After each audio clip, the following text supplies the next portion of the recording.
नमस्कार, आपण पाहत आहात वीर महाराष्ट्र न्यूज। पाहुयात काही ठळक आणि महत्त्वाच्या घडामोडी। तुळजापूर शहरात आज एक भव्य दिव्य सोहळा पार पडला।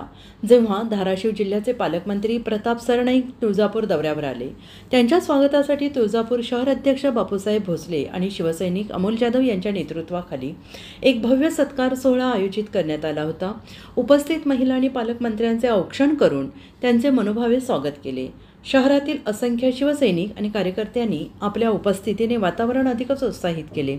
दरम्यान शहरातील प्रमाणवेळ भागातील पुजारी बांधव व्यापारी वर्गाने यात्रा मैदानाच्या मागणीसाठी पालकमंत्र्यांकडे विनंती केली। त्यावर त्वरेने प्रतिसाद देत पालकमंत्री प्रताप सरनाईक यांनी स्वतः पायी चालत त्या ठिकाणी जाऊन पाहणी केली। यावेळी त्यांनी आश्वासन दिले की लवकरच सरकार दरबारी पाठपुरावा करून यात्रा मैदानाची उभारणी करण्यात येईल आणि ज्याचा फायदा लाखो देवी भक्तांना होईल। त्यांच्या या आश्वासनामुळे उपस्थित भाविक आणि नागरिकांमध्ये आनंदाचं वातावरण निर्माण झालं आहे आणि जल्लोषात त्यांनी समाधान व्यक्त केलं आहे।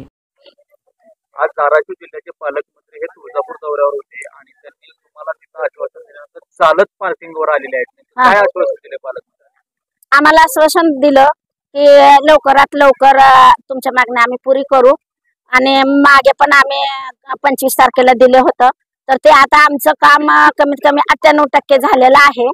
तर आता आमचं हे काम होणारच हे आम्हाला नक्की माहित झालेलं आहे। म्हणजे की येथे यात्रा मैदान होणार आणि त्याच्यासाठी आम्ही महाराष्ट्र शासन हे नाव देणारच आणि पालकमंत्र्यांनी आज आम्हाला आश्वासन दिलं म्हणल्यानंतर हे होणारच हे आम्हाला खात्री आहे। पालकमंत्री हे पायी आल्यानंतर काही आशेची किरण व्यक्त झाली का? आशाची किरण व्यक्त तर आम्ही आशा केलेलीच आहे। आम्ही सगळ्यांनी आशा केलेली आहे की यात्रा मैदान व्हावं म्हणून, हीच आमच्या आशाचे किरण आहे आणि ते आशाचे किरण पालकमंत्री पूर्ण करणार हे आम्हाला माहित आहे।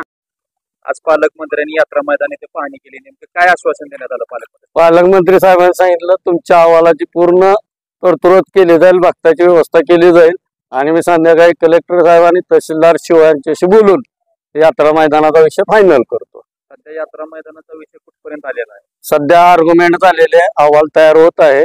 तहसीलदार साहेबांच्या अध्यक्षतेखाली कमिटी आहे। 2 ते 3 तारखेपर्यंत कलेक्टर साहेबांकडे अहवाल सुपूर्द होईल।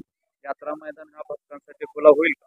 होणार, कारण निस्वार्थी भावनेने केलेला आहे। हो, आईची सेवा काही गैरप्रपंचासाठी केलेलं नाही, भक्तांसाठी ही यात्रा मैदान केलेलं आहे। स्वतः पालकमंत्री हे चालत येऊन यात्रा मैदानाची पाहणी केली। आपल्या भक्तांकडून त्यांचं कसं वाटतं की नेमके आपले पालकमंत्री रस्त्यावर उतरले?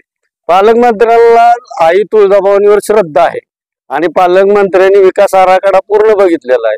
अख्ख्या तुळजापूर शहरात भाविकांसाठी सुलभ आणि 1 मिनिटाच्या अंतरावर असलेल्या मंदिराची पार्किंगची व्यवस्था ह्या मैदानाशिवाय दुसरं कुठलंही मैदान नाही तुळजापूर शहरात।